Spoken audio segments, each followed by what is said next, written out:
I'm Courtney Wilson, and this is the Shit Stick of Life, a podcast for when life hits hard, plans fail, and you need a little resilience, reinvention, and hope to keep going. Let's get into it. Well, hi there. It's Courtney, and this is season 2 of the Shit Stick of Life podcast. Y'all, if you made it back with me, thank you. You're the reason we're back. um, okay, so we are now full fledged into fall. And so I thought before we roll out some pretty fantastic guests, and let me just tell you that I am not worthy of some of the guests that are going to be on season 2, and I'm very excited about that. We uh we kind of like went for the stars and we got there. We have better cameras, we have a better computer, we have slightly better lighting. Um Emma's in the background right now doing her thing. Thank you, Emma. But I wanted to start with a solo episode. This won't be too long to kind of give you an update on where I am. So the podcast was born out of, well, staying quiet for far too long and not, owning my life out in a public forum when everybody else was owning it for me. So I started just deciding to take control of it, and assist others in telling their shit stick of life stories because we all have them. But this summer I took a break. I needed a break. I was pretty burnt out, not just from the podcast, because the podcast is one of many things that I do. I'm a realtor, I'm a TV host and a designer and a mom. Let's not forget that. A wife, but that's easier because he cooks and helps out. The kids don't. So it occurred to me because I traveled a lot this summer that you guys got the highlight reel. So Emma was like, girl, people need to know what your life really looked like this summer. So even though you did a lot of really cool things, there was some funny shit that went down. There was some scary stuff that went down. Um, and there just was some not fun stuff that went down. So I'm going to go through some of that. And I'm going to start with May, because May is the beginning of our summer. The kids are out of school. So just about the time that they were out of school and home from college, I decided to have a surgery that I've been waiting to have for a while. It's an anterior posterior repair. I'm going to just assume for a second that unless you're my husband out there, it's mostly women listening to this. So you may or may not know but what this is. But if you are a mom that has kids and cannot jump on a trampoline without peeing yourself, you know what I'm talking about. So I had this surgery, which did solve that, but I ended up coming home that day. Okay. So this is like the beginning of summer. I'm doing it at this point because I know that the podcast is off and I can relax and yada yada yada. Um, so I do it and I end up coming home with a catheter, which was unexpected. So I didn't meet the protocol to come home without the catheter. They let me stay in the surgery center for a couple of extra hours so that I didn't have to leave because they weren't expecting me to leave with the catheter, but whatever. The gory details of that left me home with the catheter for the first time, which sucked. Okay.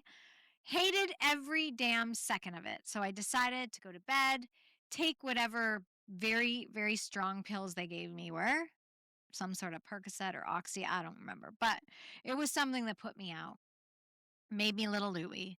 Ryan made me whatever I was allowed to eat and decided to sleep it off. And then something happened. Now I can't because I'm protecting a certain individual, but something happened where my daughter was being threatened in a way. And it started as a light threat and escalated very quickly to a threat that was going to require me to get some more people involved. And I was really hyped up on some drugs that night. Very loopy, so loopy that I was relying on Ryan to be like the rational part of this.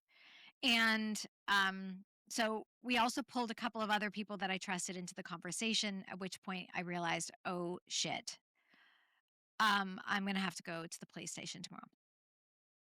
So I tracked myself down on day one post op with a catheter to the Nashville police station. Yes, I did. Real sexy, let me tell you. To have to tell them that, oh God, it was so embarrassing. But I did it. They sent me to another place, which was really fun. Also because I had to pay downtown parking and I had to walk around like felt like miles, but it was probably only a quarter of a mile. But it was still not fun. Again, post surgery day one. Um, and so that the rest of the week was not fun. There were lawyers and police officers and lots of people involved, and it wasn't fun. So what you guys saw was yay, school's out, but that was the real story. So again, another little shit stick of life story. Another thing that has happened, a resurgent of people wanting to buy my feet pics and underwear. You cannot make this stuff up. Um, so true story. You've probably heard a lot of influencers and celebrities talk about it, but there is this thing called Wiki Feet, and my feet are on it. I hate feet. I don't like feet in any capacity. Um, my husband is a bit of a foot person. And when he met me, he commented on my feet, and it was a big red flag. And I was like, but he's not like a weird foot person. He was just like, you have pretty feet. But even that was disturbing to me. Um, so I get offers all the time. There's this thing called OnlyFans, of which I'm not on, but I get offers all the damn time. And I also get offers for my underwear. And this has been a conversation that has been going on for a long time because I have been offered up to $25,000 for my underwear. Now, you guys are going to go out there and you're listening right now going, what in the actual world? Give them the underwear. And trust me, when this comes up at the dinner table with our friends, they say the same thing. They're like, heck, I will give them my underwear. um, but I have made the decision over several years not to. And I have to admit that I've thought about it because I was like, I do a lot of charity work. So I was like, well, maybe I could donate the money to charity. Maybe that's turning some weird evil thing into something great thing. But then I don't want some story circulating that I sold my underwear if it gets out there. And then I also want to be able to sleep at night with all the decisions that I made. So I have not done it yet, but I am going to Ethiopia. And it did this resurgent of men, I think, men wanting to buy my underwear has me talking again about it. Still haven't done it. 5 years now of this offer, and I still haven't done it. In other news, I became a cheer mom. You didn't see this so much on social media. I always want to protect my daughter and where she goes to school and all the things, but she is a cheer mom. She went from rugby to cheer in her junior year, and I'm so happy. But this is no joke. This cheer stuff. I'm new at it. I went to the first meeting and all the moms had notebooks and they were writing things down and I was not. Um, I texted Ryan and I said, I'm not sure I'm cut out for this. And at the cheer meeting, the moms were like talking in cheer language. So they were talking about like certain movements that they make in competitions that require them or don't require them or they're allowed to do them. And I was like, do we need to know the routines? I jokingly asked. And they said, no, but there will be a moment when we have all of the parents in, so especially the moms, but the parents can learn the reactions or something or how we cheer during their performances because they get points for audience interaction. Guys, I can't believe this. I was a hockey mom. I was a rugby mom, never been a cheer mom. Okay, but I'm excited about it. I also had to spend 2 nights ago booking 5 different hotel rooms for 5 different cheer dates. So I'm also broke. Okay, I also had to justify this summer to a handful of people about sending my child to a um, church camp, Bible camp, church camp. Not really sure what they call it, but Len, and I think the reason I had to justify it is I posted about it, and some of you were concerned because I think with politics and with everything in the world right now, people make assumptions. And one of the assumptions you should not make about me is religion and all of those things. First of all, I put it out there because I was raised Catholic. I am not super religious. I'm actually quite confused about what I believe in. But I've also parented my kids, allowing them to figure it out for themselves. So we attended churches occasionally. Um, we also attended, LGBTQ rallies and pride days, and we were all over the map with a lot of things. And even at pride days, there are people that go to church. And then there you go to a hardcore deep south rooted in Baptist Christian faith. And sometimes I meet people there that I don't like, and sometimes I meet people there that I love. So I'm all over the map here and telling you this story, but basically Lennox went to a Bible camp or a church camp because her biological siblings go there. And so for a few years now, she's gone and she loves it. She goes to a Catholic school and she's kind of leaning into um figuring out what she believes in, which I absolutely love for her, and I'm there every step of the way. I have one other child who, I think he would consider himself agnostic, but that could change too. So we're all over the map in this house, and we love everyone. Um, okay, so we're back to vagina stuff. So we Emma's laughing in the background because I was having issues with at post surgery. I was not happy about it because I did this to solve a bunch of problems. The main problem being that like I wanted to be able to run, exercise, jump, laugh, cough without peeing has been solved. But other stuff has gotten worse. So like everything that should go back, you're not allowed to have sex for 6 weeks, by the way, which is, you know, it was a little tough, but I did it.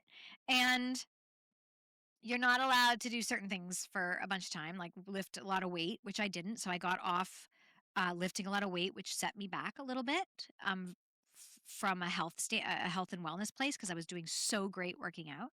So that also sucks. So at the end of the 6 weeks, I was expecting to be fully healed, and I just wasn't. So I have had to do what I'm calling vagina PT. Um, and everyone's going to have to hear about this now because it is brutal. I hate it. I thought my days of Kegels were done, but now I have to do Kegels while somebody is feeling me up, and that's definitely not fun. So we took a lot of fun trips. I want to go to some fun stuff because this was the summer of saying yes. This is a lot of the stuff that you did see on social media. We went to Dollywood. Oh my gosh. Dollywood was so freaking fun. So much better than I was expecting. Like I wasn't expecting Disney World. It was a different type of Disney. Uh, but the rides and the roller coasters were fantastic. Um, Lenny, Ryan, and I had just the best time. But you guys all recommended us getting the cinnamon bread at the end of the year, or at the end of the day.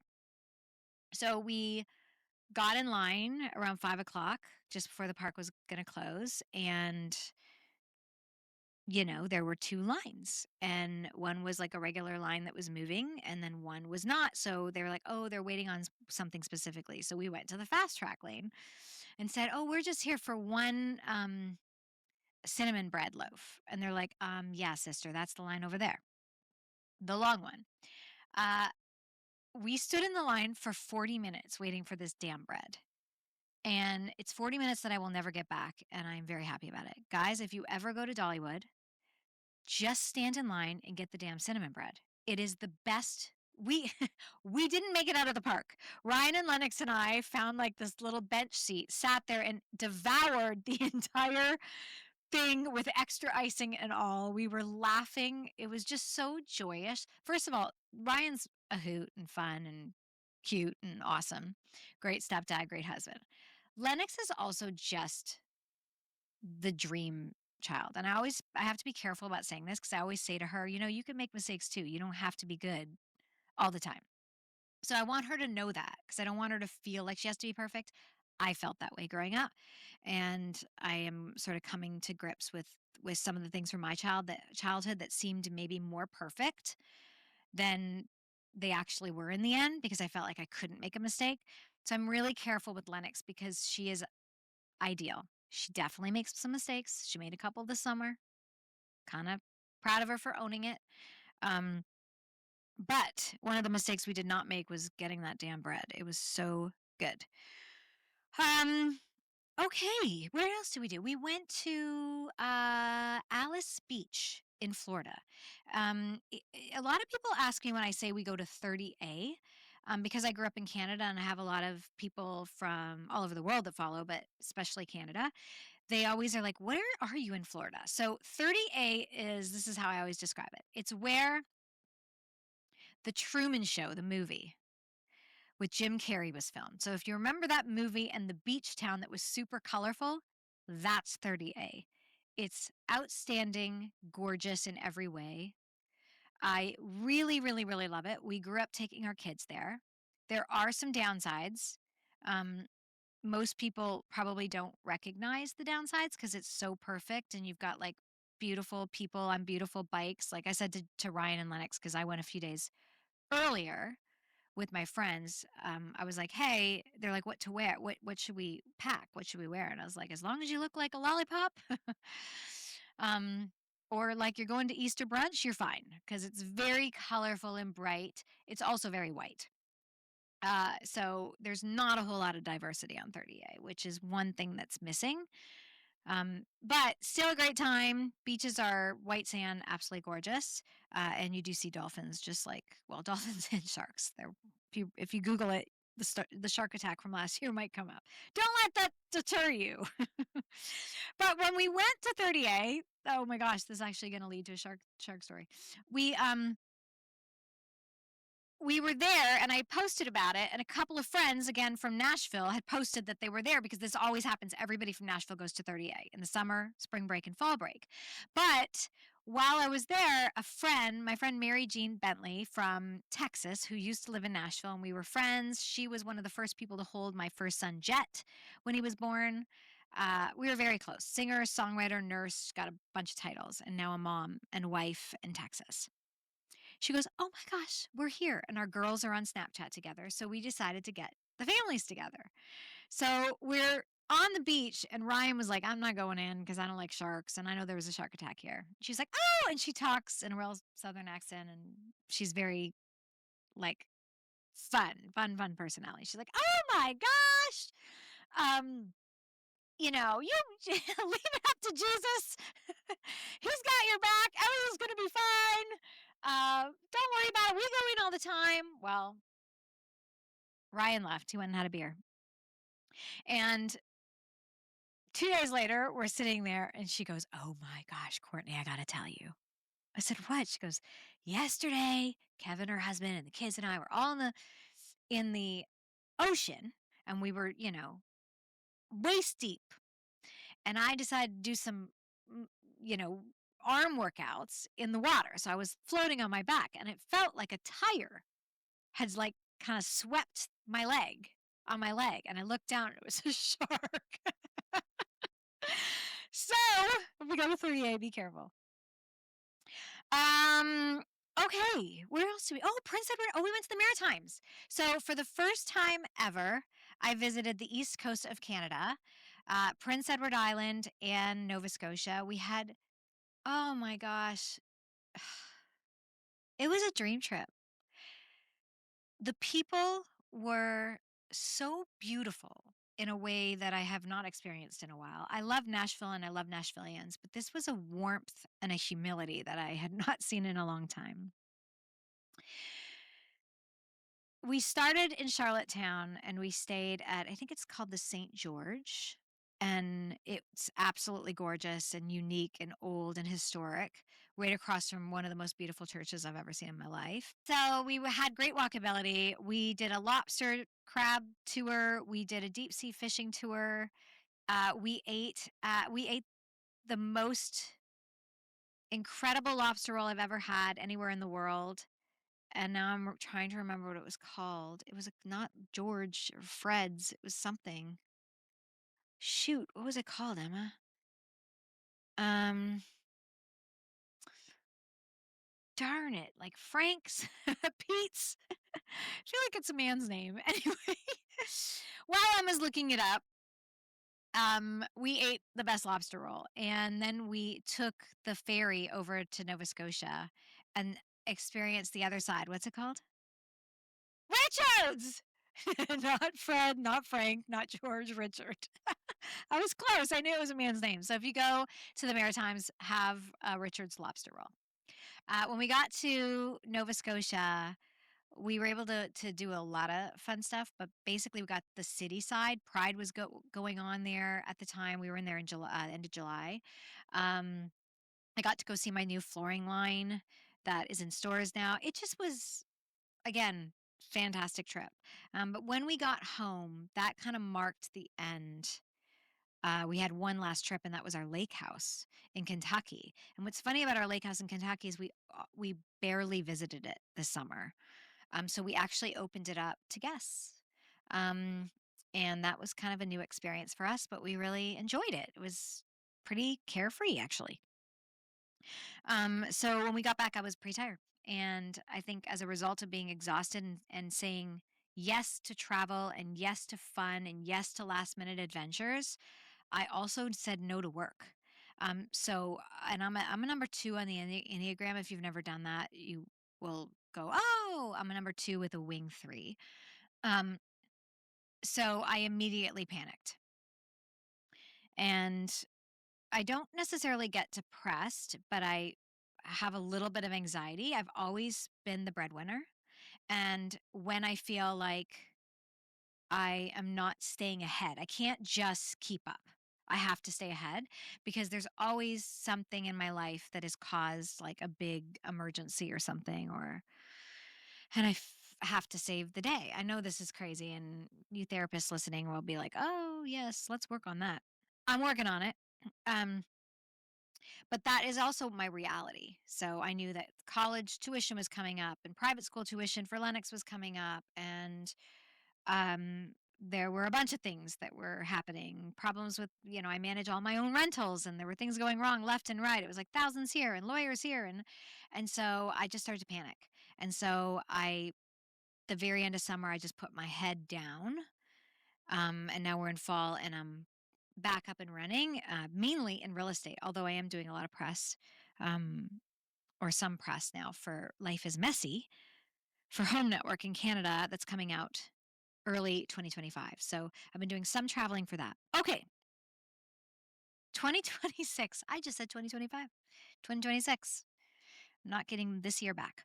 Um, but I think a lot of people can probably relate to that. Um, this year, we're going to actually have a financial expert on the show because I think it's important for women to feel empowered uh, by themselves and by money and their financial situations. And I think having gone through a divorce, um, where finances were a little bit a mess, I have a new perspective. So later on in the season, we're going to actually have somebody to talk about that. Not just, hey, invest here. There are a lot of people that will tell you to do that, but why and how? And so, yes, I want you guys to come onto the page, and we'll put links and all that jazz for you guys to start asking your questions now, so we have them. Um, I also became a member. Wait for it, of the We Do Not Care Club. And we are also going to do an episode about that back with some of your favorite guests, Mel and Ashley. Um, but the We Do Not Care Club, I don't know if you've seen the videos by this woman. Oh my goodness, I've got to look it up. What is her name? Stay with me, folks. Stay with me. I actually sent it. Okay, Melanie Sanders on Instagram. And she is really funny, but basically she was like, I am in menopause and I am in my 40s. And I am now creating a club, starting a club that's called the We Do Not Care Club. And I have laughed my ass listening to some other people respond to her, but I officially am a member. And I'll tell you how I know. I used to not go out without makeup. And it's not how do I say this? It's not even a vanity thing. It it stems from I feel more productive when I'm put together. So in the morning, no matter if I have plans or not, I get ready, I put some makeup on, I put an outfit, even if it's like this, what I'm wearing right now, which if you can't see me, I'm in like, Athleta sweatpants and a sweatshirt. It's something like, for example, today I wanted to do a workout. I had running around, but I still feel good. So I've I've decided to ditch that on some days, and I'm like, screw it. I'm gonna go out. One day I even had done a laser, and my face was blood red, and I went out with that, and people were staring at me, and I just wanted to like lift my hand up and have something written saying, "I am a part of the We Don't Do Not Care Club." But I also am a part of it in other ways. I don't care to repair some relationships that I used to care to repair. And that's going to sound super harsh, but I now am like narrowing my friend group. I'm narrowing in on who is going to be with me in this next stage of life. And I don't feel like me being the two of all twos on the Enneagram I don't have to, solve all the problems for everybody. I can just be. And that has to be enough. And these are words you've probably heard other people say, but they're very meaningful to me in this stage of life because I have had to let go of a lot of things and some relationships that may have been important to save before just feel like I wouldn't say a waste of time, but a waste of energy that I don't have anymore. I'm just not 20. Okay, so we're taking us into the stage where I'm going to actually literally go on Instagram right now. And we had posted earlier a couple of hours ago. If you have questions, whoops, let me know. And I'm going to actually read some answers to the questions. And I haven't seen these yet. Um, okay. Oh, that's funny. I just actually talked about this. How do you deal? Well, not really. How do you deal with former friends trying to stir up drama in your life still? I was just at the lake house with a couple of friends, Justine and Amanda. Um, Shout out to both of them if either of them are listening to this. But my friend Amanda has somehow stayed out of drama her whole life. Well, her whole adult life that I've known her. I don't know how she does it. And we were talking about like just friends bringing drama to the table and how does she do it? Like how does she just stay out of it? And she says, "I just don't let it enter my space. Like I will say things like, "No, don't want to talk about that," or "Not interested," or "No, we don't need to talk about it. That's none of your business." That was my favorite of hers. So I think that's the answer to your question. I think you just say no. We learned this when we were little. Just say no. It was for a different reason. Say no to drugs, but say no to drama. Just say no. Something recently came up in my life where I have two sets of friends and there was a little bit of drama. There was a situation that happened, and I chose to love them both. And instead of being like, "Oh, we're going to make a big drama fest out of this," I we agreed to not talk about or we agreed to disagree and that I could be friends with both groups. And I love that because it's actually worked. So just say no. Um when did you come up with the podcast idea or the idea to start a podcast? Well, I've had the idea for a long time. Probably so long that I probably could add a really big podcast when nobody was doing it. But it just didn't feel like the right time. And I was in a place of fight or flight and struggle for a long time, a few years post divorce, and now I'm through it. So now it feels right. Okay. First time you kissed a girl. I can't believe I even read that question, Marcia. Or Mars. Oh no. See, I'm 40. The We Do Not Care Club. I do not care that I can't see this clearly, so I'm not going to be able to pronounce your name. First time I kissed a girl. I My first kiss was with a girl. Believe it or not, it was not intentional. I mean, it was intentional because we were practicing for our real kisses, playing spin the bottle later that night, which also happened. But my first kiss was with a girl, and it did not feel right. And I always joke when people tell me that, like, when I feel like I'm around homophobic people, I try to tell this story. I try to get it out because I always say, if I had kissed a boy and it had felt like kissing my friend Jennifer, um, I would never have kissed a boy again.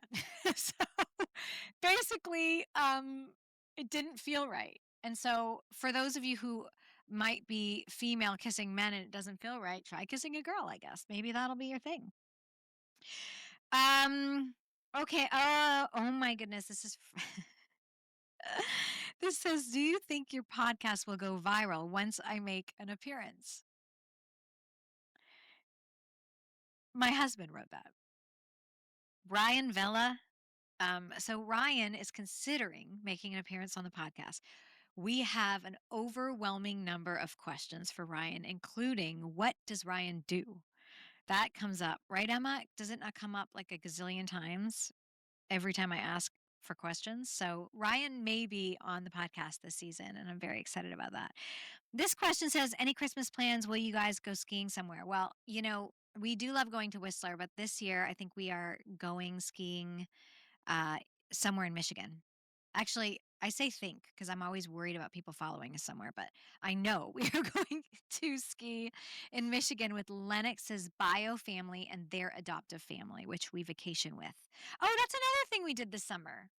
We rented a lake house, not ours, but we rented a lake house in a different part of Tennessee with Lennox's bio family, and we played euchre for hours and hours and hours on end. I'm not going to tell you how that went, but basically we played euchre and while the kids just had a ball. And that was also really fun. And I know it's really hard for people, or it's interesting, I think, when people are looking into my life and they see pictures of all of us together because they're like, how did that happen? And sometimes that comes from a place of like, I am adopted or I adopted a child and we don't have that situation. Listen, I'm divorced and I mm, don't talk to my ex-husband. So I envy those who have a better relationship in that situation. So we're not going to be able to check all the boxes in our life.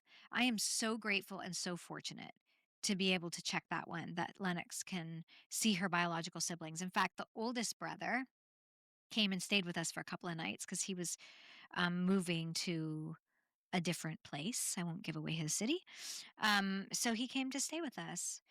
Guys, there are a few more questions about my boys, but I'm going to keep them out of it and my ex husband, because I know everybody's curious about the relationship, but they're just at an age now where I don't think they want me talking about that stuff. So well, that's a wrap on the first episode for season 2. I'm very excited you guys joined with me, talking about the vagina monologues and everything I did this summer and the stuff behind the thumbnail. Because remember, when you're on Instagram and you're on social media and all the things, there's a story behind the thumbnail, and most people are not posting a picture of them standing in a police station with a catheter. So remember that. Also, my anxiety over making money and pushing through and all that stuff. I'm back full force into real estate. And I did want to mention that if you are looking for a real estate agent anywhere in the world, I can help you find an expert in that area. So message me and I will get right on that. Finally, thank you so much for spending this time with me on the Shit Stick of Life podcast. Remember, everyone's got a story. Cheers. Thank you so much for listening. You can find all the details and links from this episode in the show notes. And just please don't forget to like, subscribe, and leave a review wherever you listen to podcasts. Until next time, I'm Kortney Wilson, and this is the Shit Stick of Life.